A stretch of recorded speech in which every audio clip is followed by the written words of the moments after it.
Why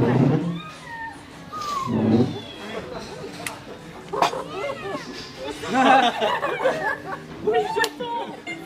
What's up? Why did you get so tall?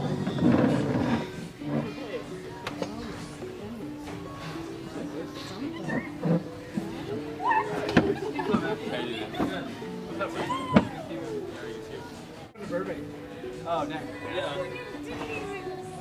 Who should I be upset with? Wilson, he didn't tell you. Did you know? Did you know Tanner? I don't believe it. Believe it, he didn't know. Okay, let's see. Yep. Well, picker. Look at this too. Look up from order. Yeah, 6 months already. Good job, Tanner. You take a picture. Mom, take a picture of Tanner.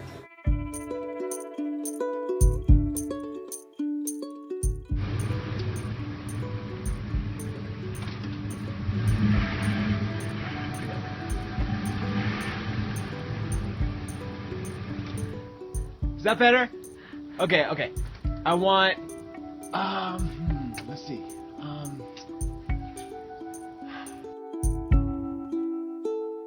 Two number twos, a number, what, Tanner? Oh, Tanner can't have cheese. No number two. A number three. But onion, are the onions on that? There is, okay, give me that one with no onions. And then I need, wait, what? Okay, so Wendy Kane is so funny to me because I love going to see her because she loves to talk and she is good at stories, but she just loves people. And so one time she came over here and was like, Caitlin, what are you doing tonight? And it's like 10 o'clock at night or something. And she's like, do you want to go to Taco Bell? I really need a taco. Okay, Wilson wants that with fries. No, Wilson, you need to have apples. I need that with apples, not fries. And then, does that come with Cokes? It does? Okay, but I want it with milks, not Cokes. Wait, you know what? Go back and change the number 2 to a number 4. A number 4, yeah. Oh, wait, hold on. There's so many things that come to mind when someone asks me what I love about Mama Kane. Well, first of all, she let me live in her house when she had no idea who I was, so I guess that's obviously a plus. Ever since I moved in, there's a plethora of things that come to mind when I think about Mama Kane isms. First of all, humming. Humming is a Mama Kane ism. I'll walk inside and she'll be going at 4 in the morning with her best friend, girl Kitty. Never necessarily understood the relationship they have, but I'm pretty sure they communicate in a language that's unknown to man. Chick-fil-A. Chick-fil-A, I mean, I always knew people liked it, but I didn't know people were absolutely addicted to it. So the yellow ketchup is not just an aspect of life in the Kane household. It is an integral element that without it, the foundations of this household would fall apart. Her robe. You can't talk about Mama Kane without talking about the robe. It's not just something you wear when you wake up. It is your companion. It is your friend. It's like Jonathan and David.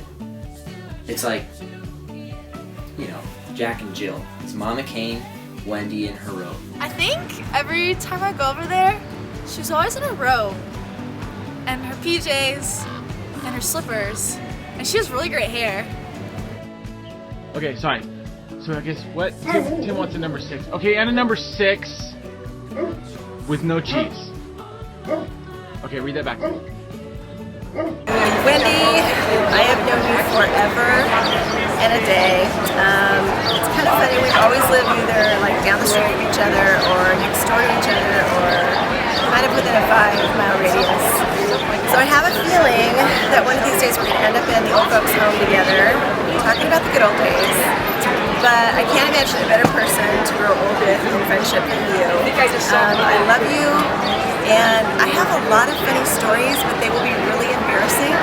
So I'll just keep it between you and me because that's what friends do. But literally, I mean, the Lord has blessed us with a lifelong friendship, and not a lot of people can say that. We literally have been friends since we were, what, 5? So let's just say happy birthday. I can't believe we're 50, and I'm still a little in shock about joining Club 50. So maybe we'll get together and pat each other on the back and cry a little bit. But right now, let's just celebrate. I love you. You're amazing. I mean, growing up was pretty good. She was a pretty good big sister. But I also remember her and my friend Joey in the back seat. We were bugging the snot out of her, and I think Ann Wingardner or somebody was in the front. And I don't know, we were being, typical pests. And she literally stopped the car, kicked us out, and we had to walk home.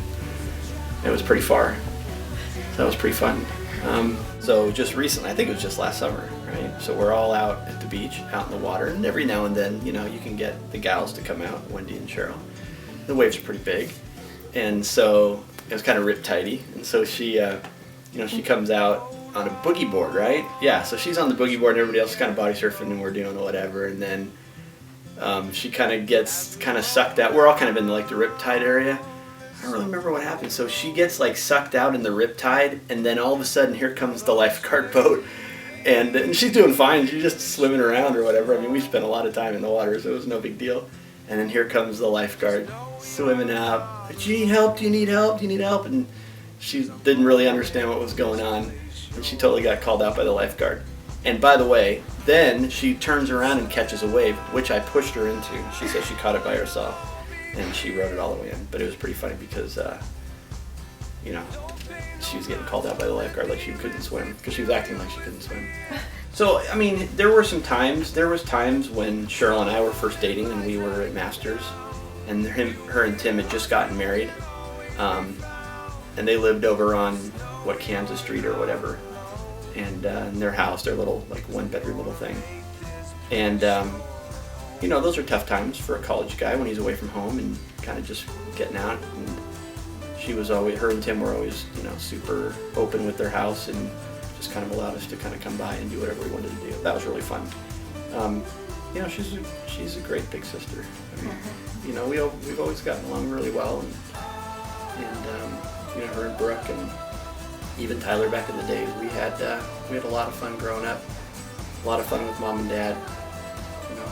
She's been a great example of what a godly woman looks like, and what a wonderful wife looks like, and a mother, all those things. So good example to Cheryl, good example. Her and Tim were great examples to me and Cheryl when we first got married. About parenting and things like that. So I don't know. It's not easy to pick one thing when you kind of have a really good older sister. So I love you, Wendy. Thanks. Toast Crunch Cereal. Toast Crunch cereal. Okay. And what else does your mom make that's really yummy? And waffle. Waffle. So she called me a couple weeks ago, and I asked her straight out, do you miss me? Because she had been calling more frequently than usual, and I just think that we have finally, once I got into college, she just became one of my close friends instead of just my mom, and that is really special to me and really sweet because it's just really fun to be close to your mom, and my mom tells the best stories and she makes me laugh so hard, and she's the most thoughtful, generous, giving, selfless person I have ever known, and to be able to imitate her in so many aspects of my life and then to call her one of my closest friends is just such a blessing, and I'm just so thankful for that. No. Not a number 2, but a number 4. Okay.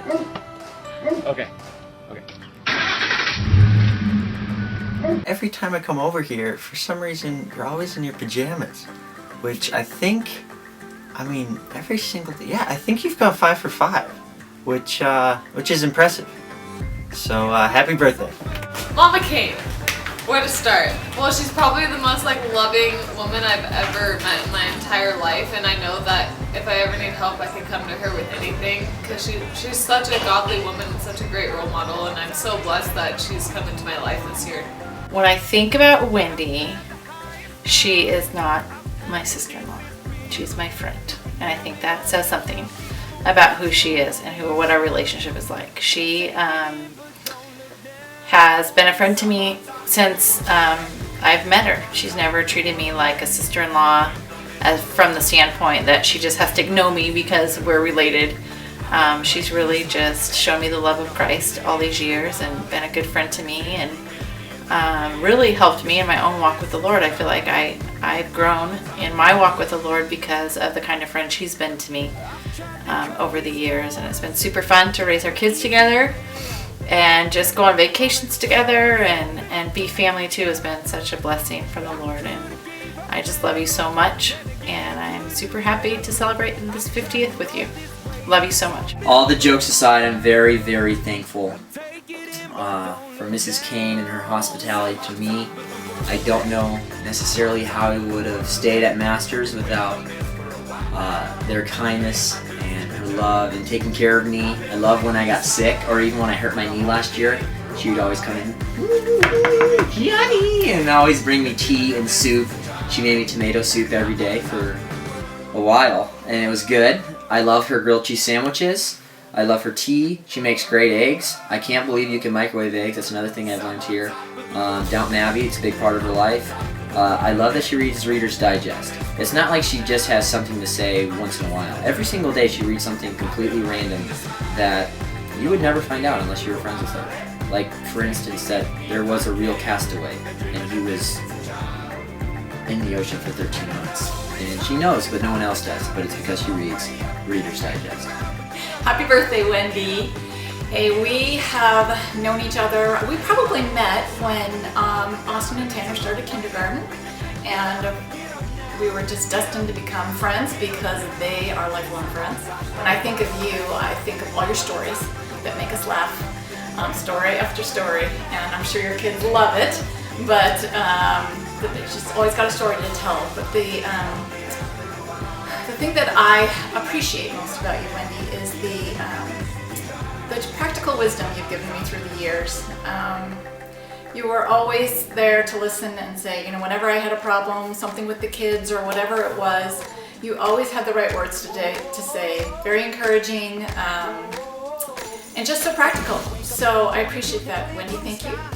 And happy birthday. Thank you so much for letting me stay here and just getting to know you and your family more. You're awesome, and I just love spending my time here. I love living in the garage. Honestly, I'm a little nervous sometimes to go into the house because you just love to talk, and sometimes I'm not sure when it's okay for me to leave, but I just love having conversations with you. But happy birthday. I hope you enjoy your day. And thank you for letting us just go to your house and eat your food, and thank you for making Kinley. If I can remember anything about Mama Kane, it's that whenever we go over there, she's like, well, I'm gonna go get my jammies on now.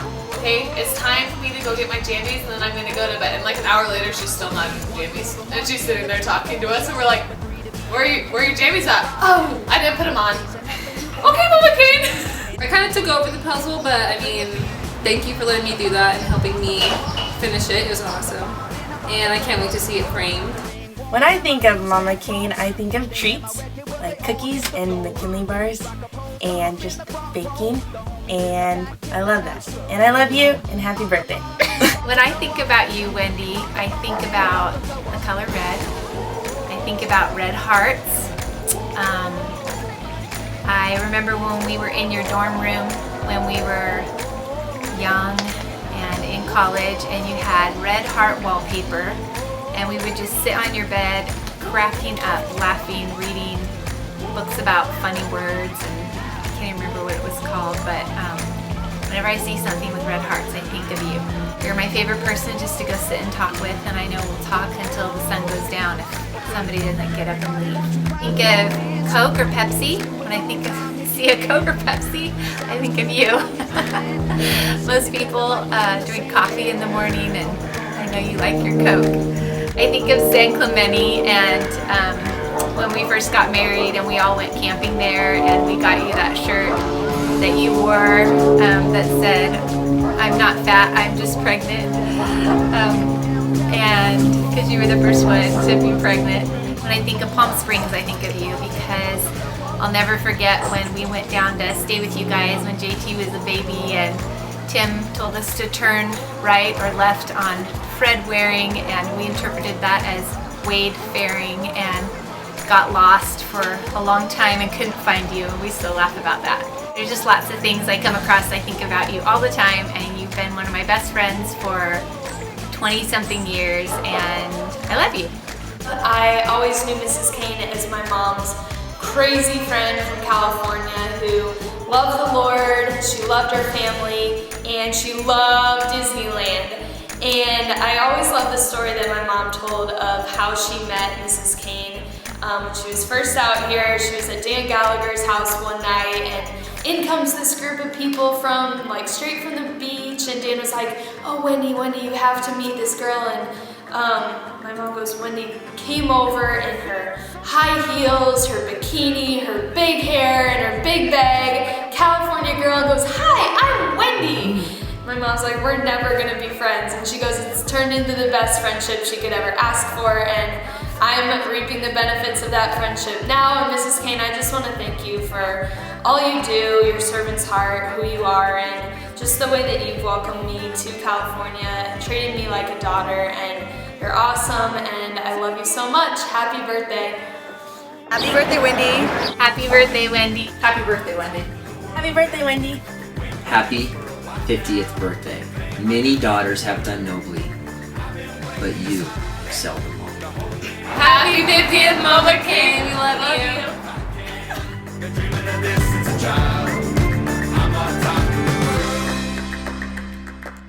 Wait, you know what? Actually, no apples, yes fries. Okay, I think that's all. Thanks!